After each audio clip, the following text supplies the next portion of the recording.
Alright guys, what do? It's your boy Exia coming at you guys with another video. And in today's video, we're going to talk about pretty much why I'm a financial minimalist and what led me there, like my outlook on it versus others, and just generally how I think about money and just overall spending it. So with this being said, let's get into today's video.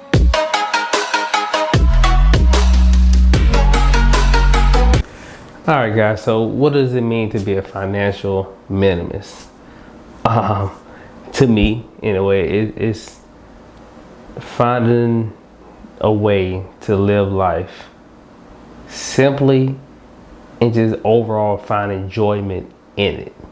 And okay, what I mean by that is just simply learning how to live life and find enjoyment in the little things. You know, no zombie land. No, you gotta enjoy the little things. And to me, I would say I'm a financial minimalist. I don't spend a lot of money, but I do have expensive taste, if that makes sense to you guys. Like, I don't go out and spend money daily, but the things I buy, they're significantly expensive. Like my computer, like my future Tesla, no, stocks. But to a lot of people, they will portray me as cheap. They will portray me as not living life to the fullest. Oh, well, you don't spend money and you don't, buy certain things because you feel like they're overpriced. These are true statements. It's a lot of things that I would go look to do something and literally see the price of, like, nah, I'm good. And a lot of people, like, that's me not living life to the fullest. That's me not treating myself. I work so hard. Why not get the things? Why not get the things that you like? And to that, I say this: I don't see myself cutting any corners as far as getting anything I want, because pretty much to me, in my eyes, how I see this, everything I want, I actually have. And the things that I don't have that I want, I'm working towards getting them. But I'm working towards getting them in a way where it won't fracture my lifestyle. Because I know several people, when they want something, they just go get it. And that's cool, but they don't think about the longevity of it. Oh, I want a Camaro, or I want a Mustang. And oh, I want a house. And they don't think, okay, yeah, you can get that Camaro, you can get that Mustang, you could get that house. But in doing so, what does that imply? You get the Camaro, you just adapted a car note. You just also adapted car insurance and any maintenance issues or gas prices that come along with it. So it'd be like, oh yeah, I can afford a car. It's like, no, it's just a little $400 a month. True, the car note is $400, but the insurance gonna run you by another $150 to $250. The gas a month gonna run you by another $200. So the $400 car note is kind of only looking at the cup half full. No, you bought a $400 car that costs $400 a month, but actually it's gonna cost you about $700 to $800 just to have that said car, and vice versa with a house. You just accumulated 30 years of debt. And yeah, it's something you want. I'm not saying deprive yourself of that, but I'm saying put yourself in a position where you can pay those things and it really doesn't affect your current lifestyle. For instance, I used to live in an apartment that was about $700. So what I did was, hey, I wanted a house. And I also wanted to rent a property. So I was like, what can I do? I don't want to stop the way I'm living, stop the way I'm saving. So I literally went out and found the house that I had to pay a month equally to my apartment. Well, it was like $10 cheaper, but same thing. I literally went out and bought a house that was the price of my apartment. So that way, hey, I'm paying on it. Soon I will own it. I probably move into something bigger and rent this one out. Yeah, but my purpose for doing it was literally, it doesn't change my way of living. And that's where I feel like my financial minimums come in. I'm okay with doing certain things, purchasing something, but I don't want it to alter the way I live, because I really enjoy saving my money, investing my money at the rate that I am, and I don't want to stop that. But a lot of people don't see it that way, because I just don't immediately purchase things. Like, even for instance, this model Gundam here. This model Gundam is a master grade 00 riser.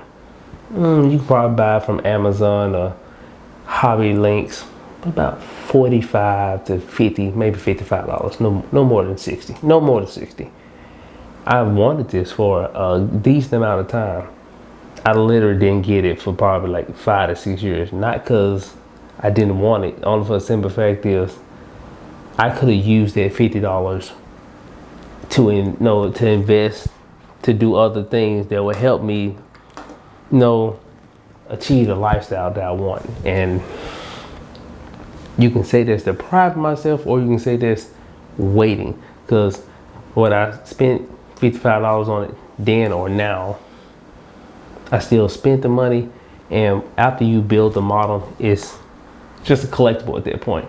But me taking that money and doing other things with it, whereas it paying a monthly bill or getting to a point where I can save that money, invest it, whatever the case may be, I put that as a higher priority than buying something like that, or for some people, going out to eat, because I think a lot of people spend a ton of money going out to eat. I have no issue going out to eat, but I do it sporadically, to the point that it's very rare. And that's how I see things. It's like, okay, I could do this, but I also could do this. And I feel like some people, they just, well, I want to do this, I'm gonna do this. But to me, instead of spending $100 and doing one activity, how about instead I take that $100 and do this?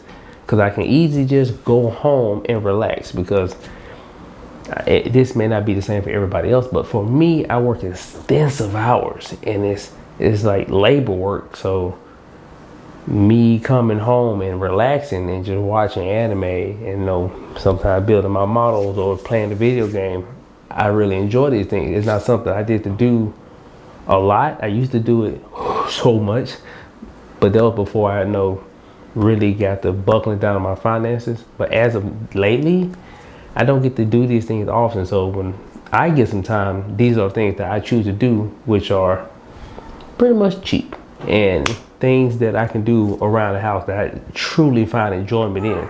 So that's my take on it. You can always do whatever you want, but sometimes if you're trying to get to a certain point financially, like I said, it's different ways to be a financial minimalist, but mine personally is, I would rather spend money on this versus that, because it's all about, at the end of the day, it's about enjoying yourself and having fun. And I can't help that literally my definition of enjoying myself and having fun is literally sitting in this chair, instead of facing that way, on my computer, either watching anime, watching movies, playing a game, watching YouTube videos. I literally find enjoyment in these things. And for other people, they find enjoyment in partying, clubbing, going out. Those things are fun sometimes, but I'm kind of past that. I mainly find enjoyment in literally this. So the other people, oh well, you're not treating yourself right, or you're not living your life to the fullest. Actually, I am, because it's like, hey, if you do anything right now besides be at work, what would it be? Like, no, it wouldn't be a second thought. Literally, come home, chill. This is what I want to do. And that has to do with me working extensive hours. That's really what I like to do. Some people, they don't work extensive hours. They just want to do everything but work extensive hours.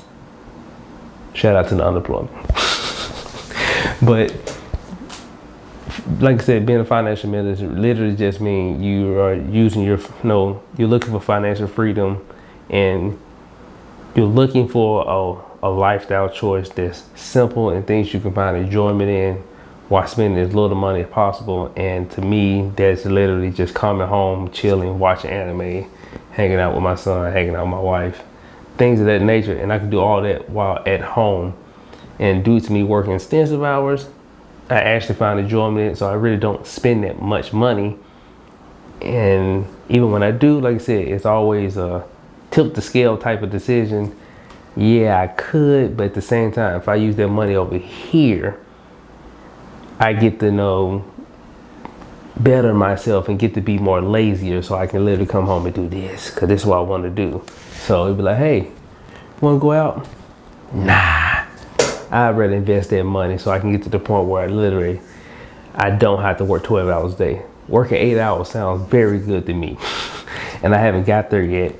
So that's just me. Like I said, to a lot of people, you might see a difference. A lot of people, you just like, yellow or whatever. But to me, I would really, really, really rather invest my money, work as hard as I can now, so therefore I can literally later on in life be as lazy as possible doing this, because that's what I really find enjoyment in.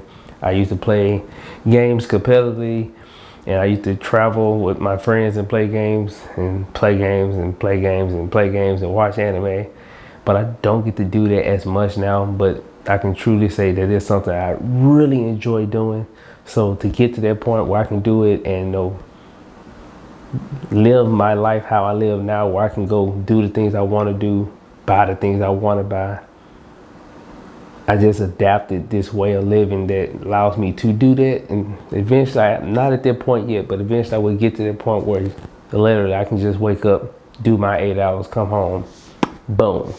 But as of right now, I'm pretty much just focusing on my finances, focusing on my dividend portfolio, and overall just saving my money so I can, rent this house out, get another one, just find a way to become my own boss and have multiple sources of income where I don't have to force myself to work 10 to 12 hours a day, 6 days a week, blazing sun, freezing cold, pouring down rain.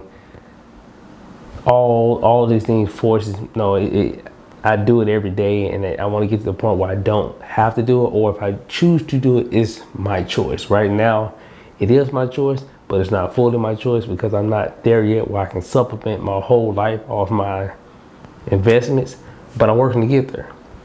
And I feel like that's what led me to be a financial minimalist. And the question is, what's going to get you there? What life-altering event is going to get you to say, hey, I want to live comfortably. I want to get to that point where, hey, I don't have to abuse the clock every day. I don't have to worry about, let me get a side hustle. What are you going to do to become your own boss? I'm working on mine. What about you? But like I said, it's your boy Exia. This is my YouTube channel where we talk about personal finances. Generally, financial freedom. Do not forget to like and subscribe to my videos. Like I said, I'm rearing in so close to my first 100 subs so I can get my own URL. Kind of excited about it. But don't forget to subscribe to my channel. I'll definitely like my videos and tune in. I think I'm gonna post again Friday. It'll be the next update on my dividend portfolio. So excited. It's your boy Exia.